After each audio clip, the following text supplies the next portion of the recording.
Hello friends, welcome back to quick study. और आज के इस वीडियो में हम लोग India's internal challenges chapter number 3 history and political science को कवर करने वाले हैं। तो ये वीडियो इस चैप्टर का फर्स्ट पार्ट है और बाकी के पार्ट्स में अगले वीडियोस के थ्रू आपको बना करके दूंगी। चैप्टर नंबर 1 और चैप्टर नंबर 2 भी मैंने अपलोड किया है मेरे चैनल पर, उससे मैंने पूरा पढ़ाया है, आप जा कर के एक बार चेक कर सकते हैं। तो चलिए हम लोग स्टार्ट करते हैं इंडियाज़ इंटरनल चैलेंजेस को। जैसा कि मैं हर वीडियो के स्टार्टिंग में आपसे कहती हूँ कि आप लोग रेफरेंस के लिए टेक्स्ट बुक ले लीजिए, और अगर आपके पास टेक्स्ट बुक नहीं है तो स्क्रीन पर मैंने आपके साथ शेयर किया है टेक्स्ट बुक, आप पेंसिल ले करके नोट बनाते रहिए। क्योंकि अगर आप नोट्स नहीं बनाते हैं तो फिर आपने जितना पढ़ा वो फिर आप भूल जाएंगे, तो आपका समय नष्ट होगा, आपकी एनर्जी नष्ट होगी और आपने जो ज्ञान प्राप्त किया था वो भी आप भूल जाएंगे, तो इसका कुछ महत्व नहीं बनता है। इसलिए मैं आपको बार बार ये कहती हूँ कि जब आप पढ़ते हैं, हिस्ट्री ही नहीं कोई भी सब्जेक्ट जब आप पढ़ाई करते हैं तो नोट्स ज़रूर बनाइए, नोट्स बनाने की आदत डालिए। आगे के स्टैंडर्ड्स में आपके लिए ये बहुत ही हेल्पफुल होगा। तो फिर लगता है मैंने आपको कुछ ज़्यादा बता दिया, कोई बात नहीं, कभी कभी ये सब चीज़ें भी इम्पॉर्टेंट होती है, मैं अपने हर वीडियोज़ में ये सब नहीं बताती हूँ। तो आप लोग नोट्स के लिए रेडी हो जाइए और हम लोग स्टार्ट करते हैं एक हाई एनर्जी लेवल से इस चैप्टर को। तो इस चैप्टर में हम लोग क्या सीखने वाले हैं, और एक चीज़ जो मैं आप लोगों को बताने वाली हूँ, मैंने सोचा था आज के इस वीडियो में मैं कवर करूँगी ज़रूर। तो मैं आपको ये भी बताना चाहती हूँ कि जब आप कोई चैप्टर स्टार्ट करते हैं, सबसे पहले आप उस चैप्टर का हेडलाइन देखिए, चैप्टर का नाम देखिए। जैसे कि हम लोगों ने पिछले चैप्टर में देखा था, ये मैं आपको रेफरेंस के लिए बताती हूँ, एक मिनट। पिछले चैप्टर में हम लोगों ने देखा था इंडिया इवेंट्स आफ्टर 1960। तो इस हेडलाइन से आपको क्या पता चलता है कि इस चैप्टर में हम लोग पढ़ने वाले हैं इंडिया के बारे में, क्या क्या हुआ था 1960s के दौरान और 1960s के बाद में इंडिया में क्या क्या प्रॉब्लम्स या फिर क्या क्या चीज़ें हुई थी, इसके बारे में पढ़ेंगे तो आपको एक आइडिया लग गया, आप एक बेसिकली प्रिपेयर्ड हो चुके हैं ये चैप्टर को स्टडी करने के लिए। सिमिलरली अगर आप यहाँ पर देखिए तो यहाँ पर लिखा गया है इंडियाज़ इंटरनल चैलेंजेस। तो इस फ्रेज़ को पढ़ के आपके दिमाग में क्या आइडिया आता है कि हम लोग कवर अप करने वाले हैं इस चैप्टर में इंडिया के इंटरनल चैलेंजेस को। इंटरनली इंडिया क्या प्रॉब्लम्स फेस कर रहा था, क्या प्रॉब्लम्स अराइज हो रही थी, ये सब हम लोग देखेंगे। तो आई थिंक कि आप लोग अब बहुत ही अच्छी तरीके से एनर्जाइज्ड हो चुके हैं, प्रिपेयर हो चुके हैं इस चैप्टर को स्टार्ट करने के लिए। तो हम लोग विदाउट वेस्टिंग टाइम स्टार्ट करते हैं इस चैप्टर को। सबसे पहले यहाँ पर दिया गया है, इस चैप्टर में हम सीखने वाले हैं some internal challenges that India faces. We shall see some internal challenges like separatist movement, issues of Northeast India, Naxalism, communalism and regionalism। सबसे पहले हम लोग देखते हैं द अनरेस्ट इन पंजाब। अकाली दल एक बहुत ही मेजर पॉलिटिकल पार्टी हुआ करता था पंजाब में। 1973 में अकाली दल ने आनंदपुर साहिब रिजोल्यूशन को पास किया, और इस रिजोल्यूशन में इन लोगों ने डिमांड्स किए, बहुत सारे डिमांड्स किए। उनमें से कुछ डिमांड्स यहाँ पर विख्यात किए गए हैं, जिनमें से सर्वप्रथम आपको बताया गया है चंडीगढ़ जो है पंजाब का एक पार्ट बन जाना चाहिए, ये इनका पहला डिमांड था। पंजाबी स्पीकिंग पार्ट्स जो हैं स्टेट्स के, वो स्टेट ऑफ पंजाब में इंक्लूड हो जाने चाहिए। मैं ये कहना चाहती हूँ कि जो भी दूसरे स्टेट्स में, जैसे पंजाब के अलावे दूसरे जो भी स्टेट्स हैं, उसमें जो भी लोग पंजाबी में बात करते हैं या फिर जो भी एरियाज़ जहाँ पर पंजाबी लैंग्वेज को बोला जाता है, वो सब एरियाज़ को स्टेट ऑफ पंजाब में इंक्लूड करवा देना चाहिए। ये इनका सेकंड डिमांड था। और तीसरा डिमांड ये था कि जो रिक्रूटमेंट था सिख का इंडियन आर्मी में, उसे इंक्रीज़ करवा देना चाहिए। मतलब इंडियन आर्मी में जो लोग भर्ती होते हैं उनमें सिख का जो क्वांटिटी है, मतलब जितने लोग जाते हैं उन लोगों को बढ़ा देना चाहिए in comparison with other states of India. और उन्होंने ये भी कहा कि more autonomy should be given to state of Punjab.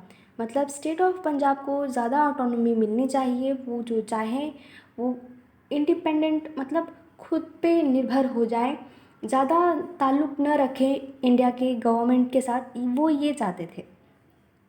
Akali Dal came to power in Punjab in 1977। Akali Dal जो था वो पंजाब में पावर में आया 1977 में।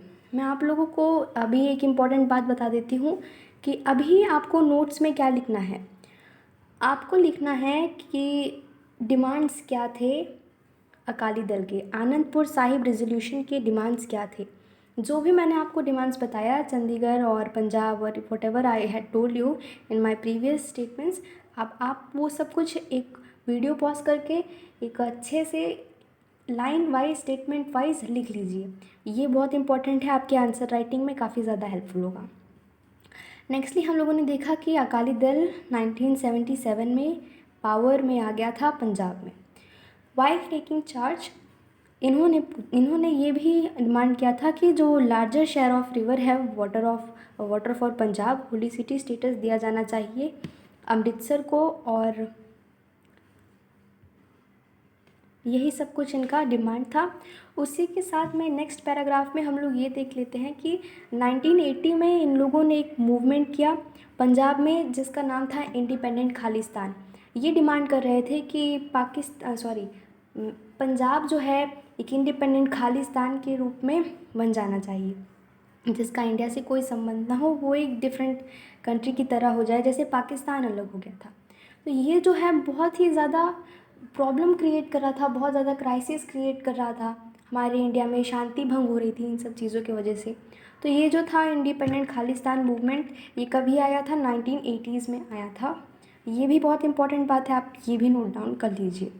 इस समय के दौरान जो लीडर थे अकाली दल के संत हरचरण सिंह लोंगोवाल, ये इन्होंने क्या कार्य किया, इन्होंने डायरेक्ट किया सारे समर्थकों को, इनके जो समर्थक थे जो एक्टिविस्ट थे उनको इन्होंने डायरेक्ट किया गोल्डन टेम्पल स्टेज प्रोटेस्ट के लिए।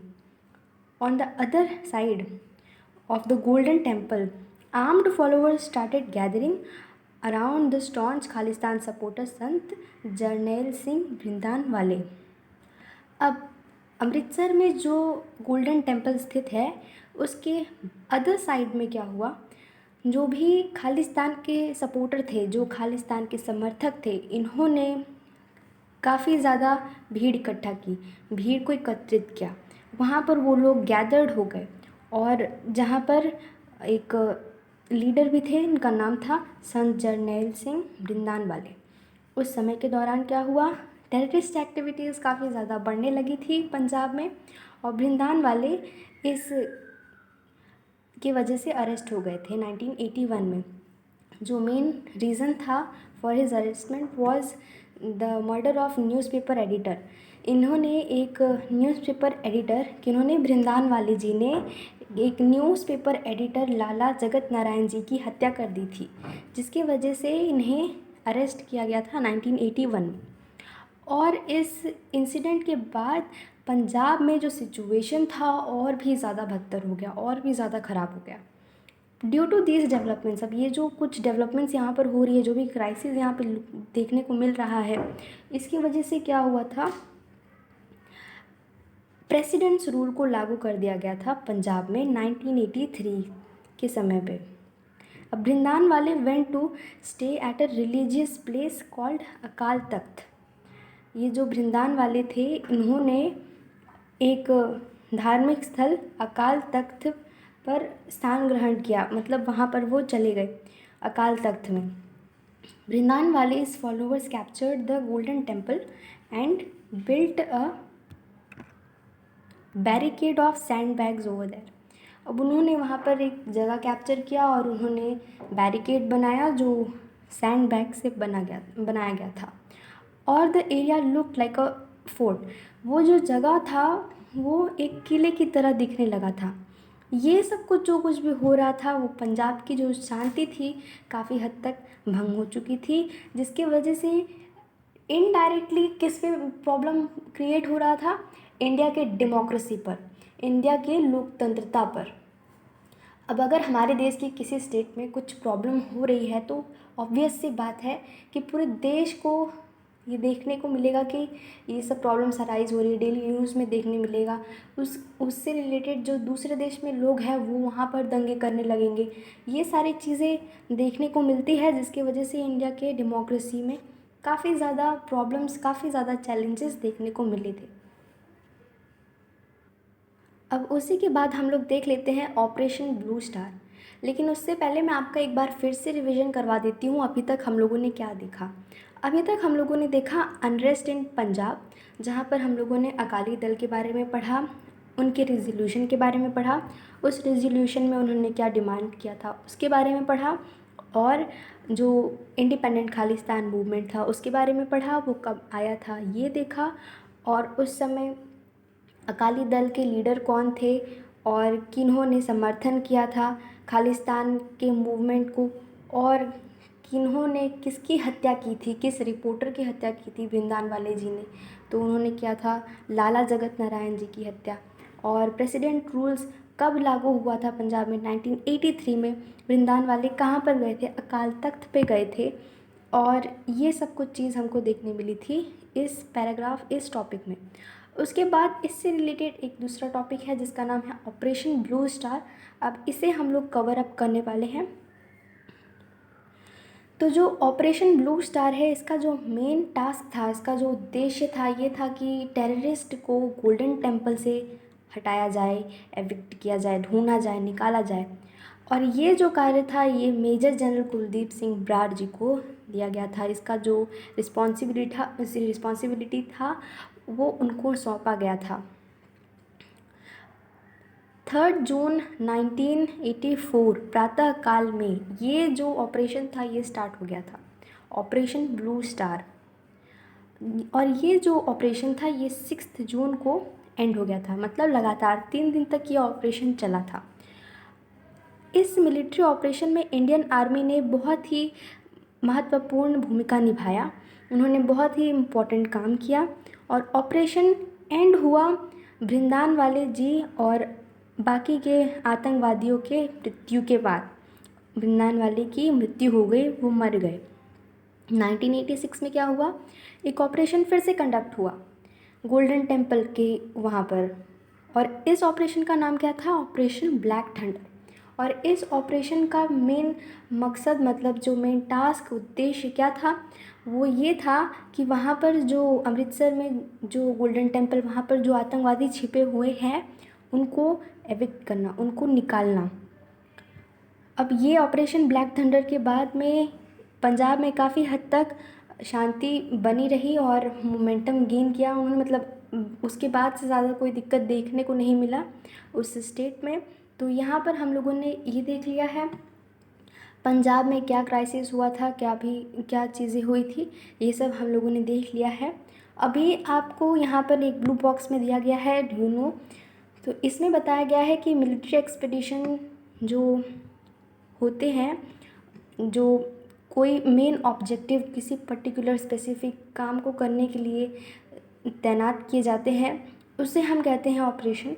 और ऑपरेशन ब्लू स्टार का क्या काम था, it was undertaken to evict the terrorist hiding in the Golden temple.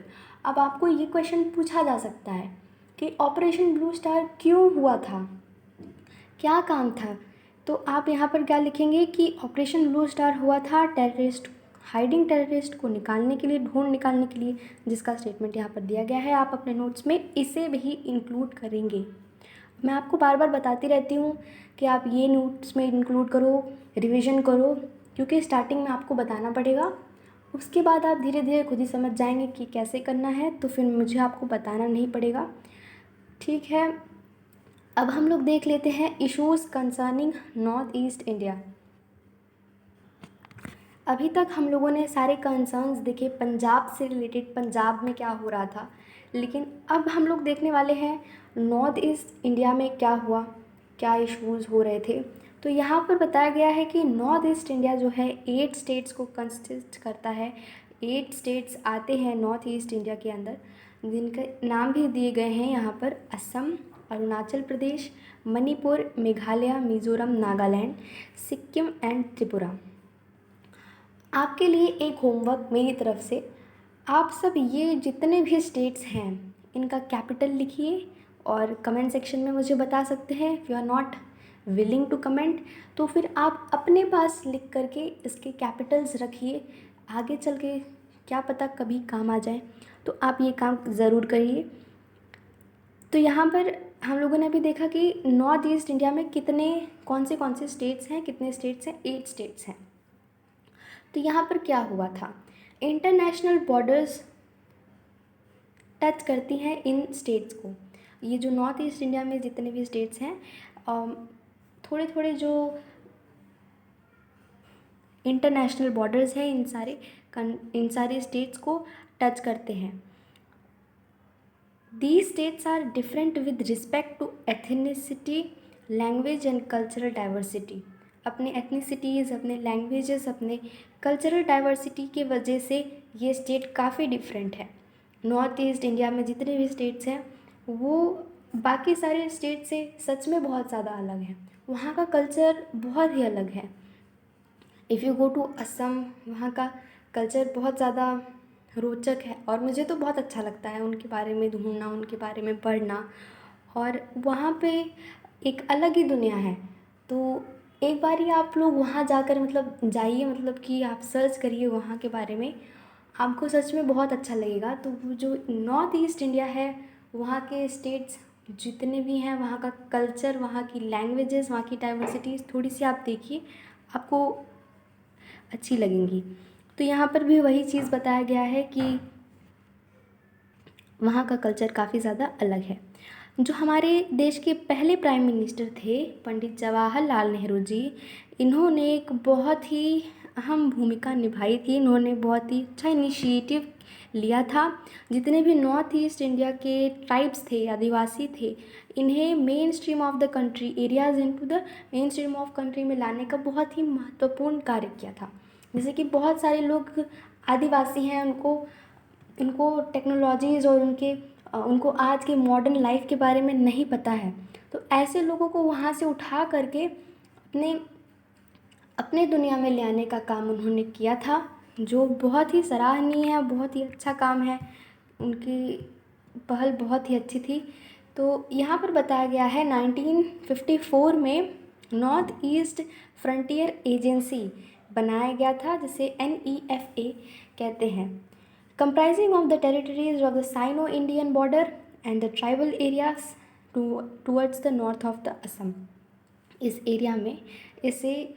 इस एरिया के ट्राइबल्स के लिए बनाया गया था। नेहरू ने क्या काम किया था, he took position of the bringing about the development of hundreds of tribes in these parts while preserving their culture. इनके कल्चर का हनन न करते हुए, इनके जो कल्चर्स हैं, इनके जो भी गुण हैं, जो भी इनके धार्मिक गतिविधियां हैं, इनको परेशानी न देते हुए, कि इनकी कल्चर प्रिजर्व रहे, ये जो करते हैं वैसे ही रहे, ये करते हुए इनकी कल्चर को प्रिजर्व करते हुए हंड्रेड्स ऑफ ट्राइब्स, बहुत सारे आदिवासी को वहाँ से इवैक्यूएट किया गया। वहाँ से बहुत सारी डेवलपमेंट्स की गई, बहुत सारे विकास किए गए उनके लिए, ताकि वो हमारे देश के अन्य नागरिकों की तरह अपनी ज़िंदगी को जी सके। Special provisions have been made with respect to these areas in the 6th schedule of the Indian constitution. ऐसे लोगों के लिए स्पेशल प्रोविजंस बनाए गए हैं, किसके तहत, 6th schedule of Indian constitution के तहत। 1965 में क्या हुआ था, ये जो रिस्पॉन्सिबिलिटी थी administering this area was given to ministry of external affair. हमारे मिनिस्ट्री ऑफ एक्सटर्नल अफेयर्स को यहाँ का जो रिस्पॉन्सिबिलिटी था दिया गया था। और जो north eastern council act of 1971 था, वो ये एडवाइस करता था सेंट्रल गवर्नमेंट को कि ऐसे जो आदिवासी क्षेत्र हैं वहाँ पर कॉमन इंटरेस्ट जैसे कि इकोनॉमिक, सोशल स्फीयर्स या फिर interstate transport, electricity, flood control, education जैसे चीज़ों को वहाँ पर उपलब्ध कराया जाए। इन सब चीज़ों का जो कार्यभार है से सेंट्रल गवर्नमेंट देखती थी। और north eastern council act of 1971 के वजह से ये कार्य हुआ था। तो आज हम लोगों ने यहाँ तक पढ़ा है, जहाँ हम लोगों ने पंजाब में अनरेस्ट मतलब कि पंजाब में क्या क्राइसिस हुआ था वो देखा, ऑपरेशन ब्लू स्टार देखा, ऑपरेशन ब्लैक थंडर देखा, और नॉर्थ ईस्ट इंडिया में क्या दिक्कत हो रही थी ये भी देखा। वीडियो काफ़ी ज़्यादा लेंदी ना हो जाए इसलिए अब मुझे यहाँ पर रुक जाना चाहिए। आगे के पार्ट्स को हम लोग कंटिन्यू करेंगे हमारे नेक्स्ट वीडियो में। तो friends, thank you for watching this video and please like and subscribe my channel.